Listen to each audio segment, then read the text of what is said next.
नमस्कार मेरे प्यारे साथियों, आप सभी का स्वागत है जीके शुभम स्टडी में। और आप लोग कैसे हैं? आशा करते हैं कि आप लोग स्वस्थ होंगे, मस्त होंगे, जहां भी होंगे अपनी अपनी तैयारी में व्यस्त होंगे। तो दोस्तों आज हम बात करने वाले हैं रेलवे एनटीपीसी से संबंधित टॉप 20 ऐसे क्वेश्चन जो कि एग्जाम की दृष्टि से देखा जाए काफ़ी इंपॉर्टेंट क्वेश्चन है। कई वर्षों से एग्जाम में भी लगातार पूछा जा रहा है।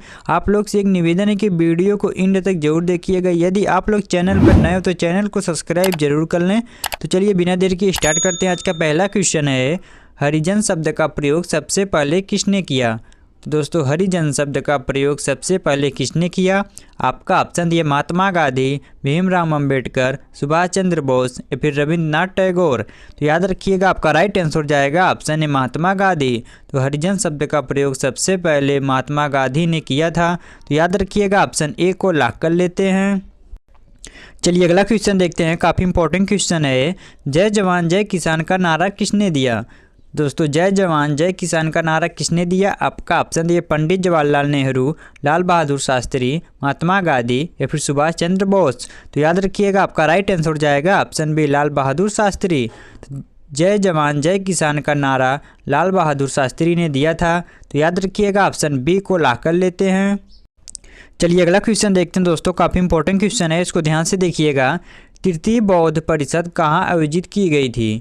तो दोस्तों तृतीय बौद्ध परिषद कहाँ आयोजित की गई थी? आपका ऑप्शन दिया राजगृह, कश्मीर, पाटलिपुत्र या फिर वैशाली। तो याद रखिएगा आपका राइट आंसर जाएगा ऑप्शन सी पाटलिपुत्र। तृतीय बौद्ध परिषद पाटलिपुत्र में आयोजित की गई थी। तो याद रखिएगा ऑप्शन सी को लॉक कर लेते हैं। चलिए अगला क्वेश्चन देखते हैं दोस्तों। अखंड भारत की संकल्पना किसने दी? तो दोस्तों अखंड भारत की संकल्पना किसने दी, उसी को आपको बताना है। आपका ऑप्शन दिया सरदार वल्लभ भाई पटेल, बाल गंगाधर तिलक, विनायक दामोदर सावरकर या फिर लाल बहादुर शास्त्री।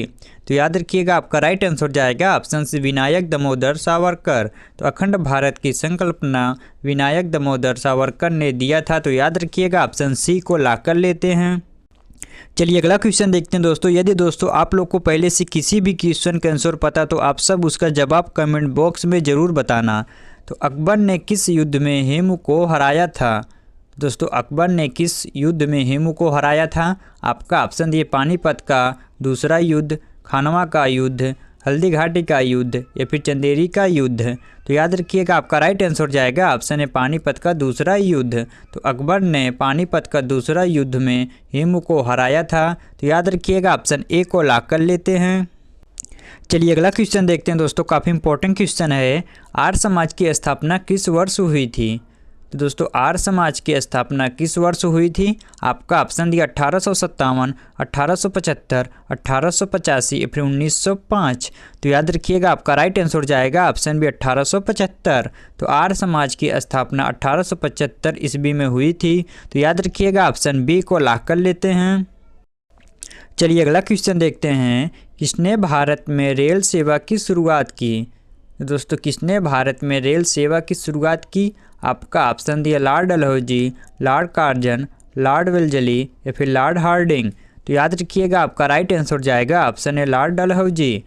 तो लॉर्ड डलहौजी भारत में रेल सेवा की शुरुआत किया था। तो याद रखिएगा ऑप्शन ए को लॉक कर लेते हैं। चलिए अगला क्वेश्चन देखते हैं। काफ़ी इंपॉर्टेंट क्वेश्चन है, सनडार्स की हत्या किसने की? तो दोस्तों सनडार्स की हत्या किसने की? आपका ऑप्शन दिया भगत सिंह और राजगुरु, चंद्रशेखर आज़ाद, खुदराम बोस या फिर अशफाक उल्ला खान। तो याद रखिएगा आपका राइट आंसर जाएगा ऑप्शन है भगत सिंह और राजगुरु। तो सैंडर्स की हत्या भगत सिंह और राजगुरु ने किया था। तो याद रखिएगा ऑप्शन ए को लॉक कर लेते हैं। चलिए अगला क्वेश्चन देखते हैं दोस्तों। आप लोग जितना भी क्वेश्चन को देख रहे हैं आपके लिए काफ़ी एग्जाम में हेल्पफुल रहने वाला, तो आप लोग काफ़ी ध्यान से देखिएगा। हड़प्पा सभ्यता के लोग किस धातु का उपयोग नहीं करते हैं? तो दोस्तों हड़प्पा सभ्यता के लोग किस धातु का उपयोग नहीं करते थे? आपका ऑप्शन दिया तांबा, कांसा, लोहा या फिर सोना। तो याद रखिएगा आपका राइट आंसर जाएगा ऑप्शन सी लोहा। तो हड़प्पा सभ्यता के लोग लोहा धातु का उपयोग नहीं करते थे। तो याद रखिएगा ऑप्शन सी को लॉक कर लेते हैं। चलिए अगला क्वेश्चन देखते हैं दोस्तों। काफ़ी इंपॉर्टेंट क्वेश्चन है, यदि दोस्तों आप लोग अभी तक चैनल को सब्सक्राइब और लाइक नहीं किए तो चैनल को सब्सक्राइब और लाइक ज़रूर कर लीजिएगा। तो किसके शासनकाल में इल्बेरी विद्रोह हुआ? तो दोस्तों किसके शासनकाल में इल्बेरी विद्रोह हुआ? आपका ऑप्शन दिया मोहम्मद बिन तुगलक, इल्तुतमिश, बलबन या फिर अलाउद्दीन खिलजी। तो याद रखिएगा आपका राइट आंसर जाएगा ऑप्शन है मोहम्मद बिन तुगलक।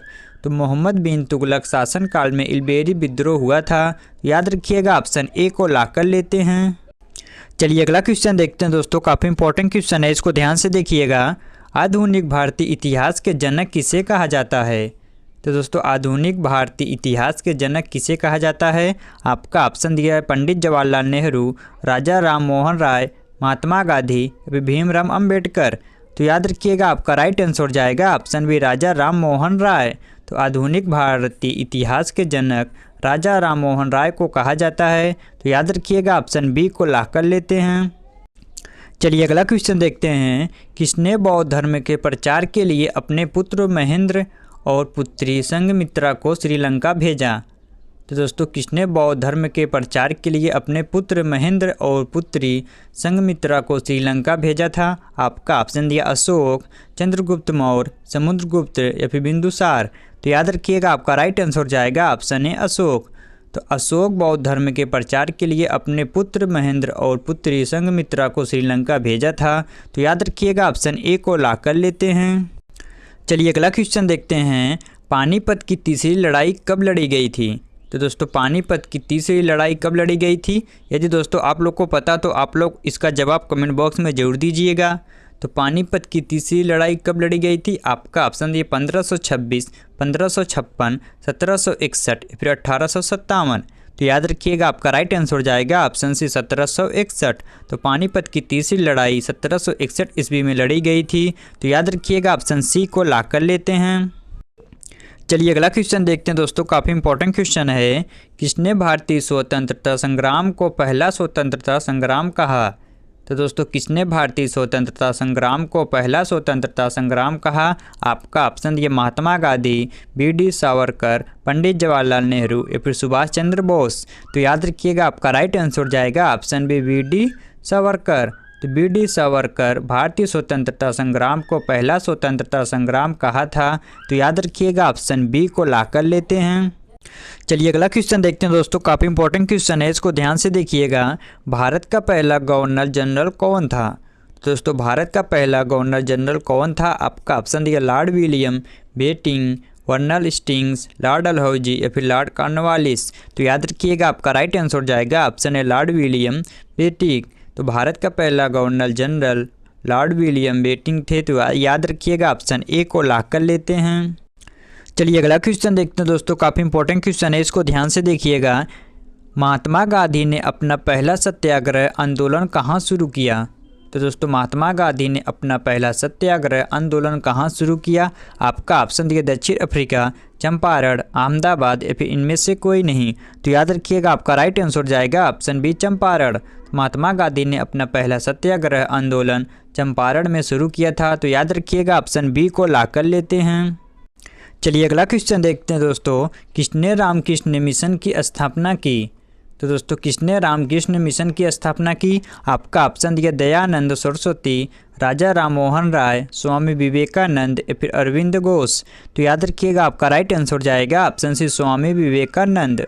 तो स्वामी विवेकानंद रामकृष्ण मिशन की स्थापना किया था। तो याद रखिएगा ऑप्शन सी को लॉक कर लेते हैं। चलिए अगला क्वेश्चन देखते हैं दोस्तों, हिंदी स्वराज पुस्तक किसने लिखी? तो दोस्तों हिंदी स्वराज पुस्तक किसने लिखी? आपका ऑप्शन दिए महात्मा गांधी, बाल गंगाधर तिलक, गोपाल कृष्ण गोखले या फिर सुभाष चंद्र बोस। तो याद रखिएगा आपका राइट आंसर जाएगा ऑप्शन है महात्मा गांधी। तो महात्मा गांधी हिंदी स्वराज पुस्तक लिखी थी। तो याद रखिएगा ऑप्शन ए को लॉक कर लेते हैं। चलिए अगला क्वेश्चन देखते हैं दोस्तों, काफ़ी इंपॉर्टेंट क्वेश्चन है, किसे सिविल नाफरमानी आंदोलन का जनक कहा जाता है? तो दोस्तों किसे सिविल नाफरमानी आंदोलन का जनक कहा जाता है?